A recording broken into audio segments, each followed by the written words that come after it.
Finally এই techno Spark 20 স্মার্টফোনটা বাংলাদেশে অফিসিয়াল ভাবে চলে এসেছে আর এই ফোনটা 256 জিবির ইন্টারনাল মেমোরির সাথেই আসে বাংলাদেশে, যেখানে কিনা 8 থেকে 16 জিবি র্যাম সহ 32 মেগাপিক্সেলের সেলফি ক্যামেরা রয়েছে। তার থেকেও মজার ব্যাপার হচ্ছে গিয়ে এই ফোনটার পেছনের লুকটা অবিকল আইফোন 15 প্রো ম্যাক্স থেকে ইন্সপায়ার।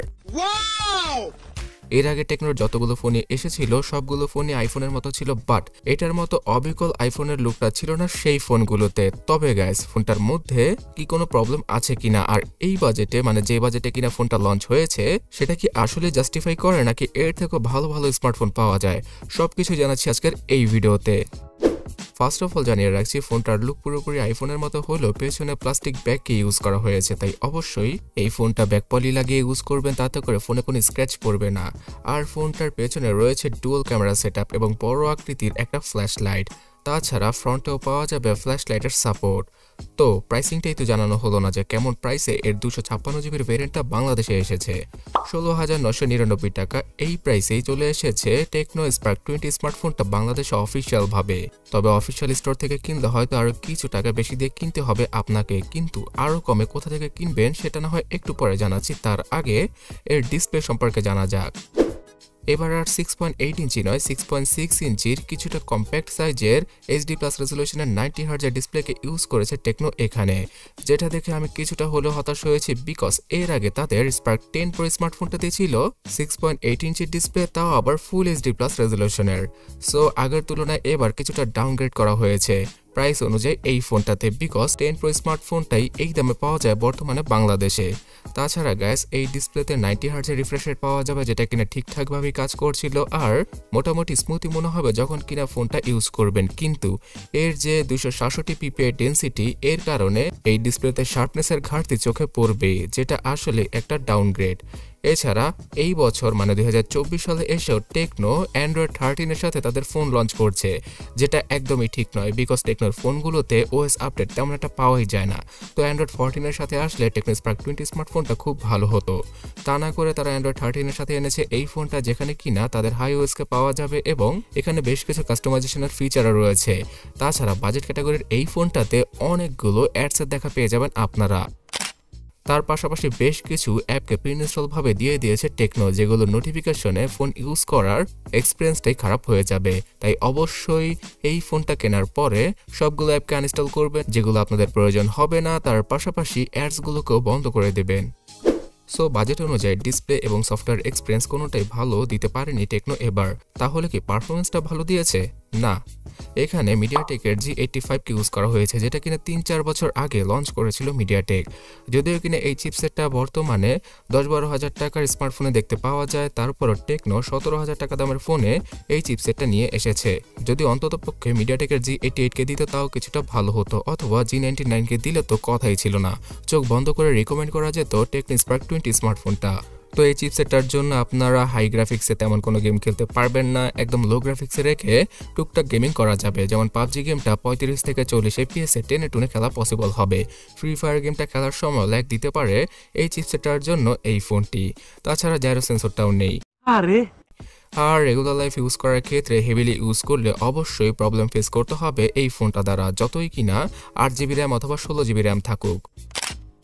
আর র্যাম রোমের কথা যেহেতু বলছি, 8 জিবি এবং 256 জিবির এইরকম ভেরিয়েন্টের সাথে বাংলাদেশে লঞ্চ করা হয়েছে টেকনো স্পার্ক 20 স্মার্টফোনটাকে।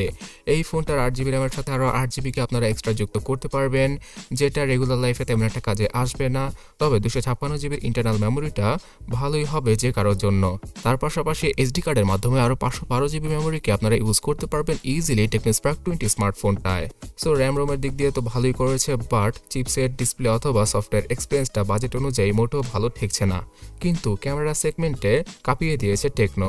50 মেগাপিক্সেলের মেইন ক্যামেরা সেন্সর যেটা কিনা ফোনের পেছনে রয়েছে, সেটা খুব ভালোই পিকচার ক্লিক করছিল, বিকজ এর অ্যাপারচার f1.6। তো লো লাইটেও ভালো ভালো ছবিগুলো তুলতে পারা যাবে বাজেট অনুযায়ী। আর সবচেয়ে ইন্টারেস্টিং ব্যাপার হচ্ছে গিয়ে 32 মেগাপিক্সেলের সেলফিকে দিয়ে দিয়েছে টেকনো এখানে।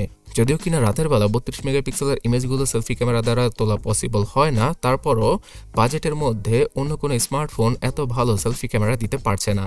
এবং আমার মতো আপনাদেরও যদি মনে প্রশ্ন আসে যে এই ফোনটার পেছনের দ্বিতীয় ক্যামেরা সেন্সরটা কি কাজে আসে, সেটা কোনো কাজেই আসে না, শুধুমাত্র আইফোনের স্টাইলের ডিজাইনটাকে দেওয়ার জন্যই সেই ক্যামেরাটাকে ওখানে দিয়েছে টেকনো, যার রেজলিউশন 0.08 মেগাপিক্সেলের। আর এই ফোনটা দ্বারা সর্বোচ্চ 2K রেজলিউশনের 30 fps এ ভিডিও করা পসিবল। তবে 2K রেজলিউশনের ভিডিওর ফুটেজগুলো অনেক বেশি শেকি, তাছাড়া ভালো লাগে না। সো সর্বোচ্চ 1080p 30 fps এ ভিডিও রেকর্ড করলে কিছুটা কাজ চালিয়ে নেওয়া যাবে এই ফোনটার মাধ্যমে। আর ফ্রন্টে ডুয়াল এলইডি ফ্ল্যাশ লাইট রয়েছে, যেটা দ্বারা রাতের বেলা খুব ভালোভাবে সেলফি তোলা পসিবল হবে। ডুয়াল স্টোরেজ স্পিকার সাপোর্টটা দিয়ে দিয়েছে টেকনো এখানে, যার মাধ্যমে কিনা এই ফোনটা থেকে লাউড সাউন্ডই পাওয়া যাচ্ছিল এবং 3.5mm হেডফোন জ্যাকের গর্ত পাওয়া যাবে। ফোনের দরজা খোলার জন্য রয়েছে সিকিউরিটি সেকশনে সাইড মাউন্টেড ফিঙ্গারপ্রিন্ট স্ক্যানার আর সফটওয়্যার বেস ফেস আনলক। তবে ওয়াইফাই, ব্লুটুথ অথবা জিপিএস এর ভালো ভার্সনগুলো মানে লেটেস্ট ভার্সনগুলো ইউজ করলে আমি হ্যাপি হতাম। মিডিয়াটেকের G85 চিপসেটের জন্য ফোনটা তেমন একটা হিট হয় না, তবে আপনারা বেশি চাপ দিলে অথবা রোদের আলোতে ইউজ করলে কিছুটা গরম হতে পারে এই ফোনটি। 5000 mAh ব্যাটারি থাকছে, তার সাথে পাওয়া যাবে 18 ওয়াটের চার্জিং স্পিড। সো এইরকম এভারেজ টাইপের স্পেসিফিকেশনের সাথে 17,000 টাকার মধ্যে লঞ্চ করা হয়েছে বাংলাদেশি স্পার্ক 20 স্মার্টফোনটিকে। তো এই ফোনটা থেকে আমার কাছে সবচেয়ে ভালো লাগছে টেকনোর স্পার্ক 10 প্রো স্মার্টফোনটা, যেখানে কিনা ফুল HD+ রেজলিউশনের ডিসপ্লে, তার সাথে কিছুটা হলো ভালো চিপসেট, তার সাথে গ্লাস ব্যাক পাওয়া যায়। এবং প্রথমে যেটা বলছিলাম যে কিছুটা কম প্রাইসে কোথা থেকে স্পার্ক 20 স্মার্টফোনটা কিনবেন, লোকাল শপগুলোতে গেলে হয়তো 16,500 টাকায় এখন এই ফোনটা পেয়ে যেতে পারেন। টেকনো খুব ভালো করে জানতো যে তাদের এই ফোনটা মার্কেটে তেমন একটা চলবে না স্পার্ক 10 প্রো স্মার্টফোনটার জন্য, তাই তারা 128GB বদলে 256GB ইন্টারনাল মেমোরির সাথে লঞ্চ করেছে স্পার্ক 20 স্মার্টফোনটা, তাও আবার স্পার্ক 10 প্রো স্মার্টফোনের সেম দামে। তবে আপনার বাজেট যদি আরও কিছুটা বেশি হয়, মানে 17-18,000 টাকা, তাহলে ইনফিনিক্সের নোট 30 স্মার্টফোনটা নিতে পারেন। কিন্তু এই বাজেটে ইনফিনিক্স টেকনো থেকেও ভালো ভালো স্মার্টফোন কিনতে চাইলে এই ডান পাশের ভিডিওটাতে ক্লিক করুন, সেখানে ভালো স্মার্টফোনগুলোকে রিকমেন্ড করেছি আমি, অথবা কমেন্ট সেকশনটা চেক করুন, ভিডিওর লিঙ্ক পেয়ে যাবেন। পরবর্তী ভিডিওর জন্য সাবস্ক্রাইব করে সাথেই থাকুন। ধন্যবাদ।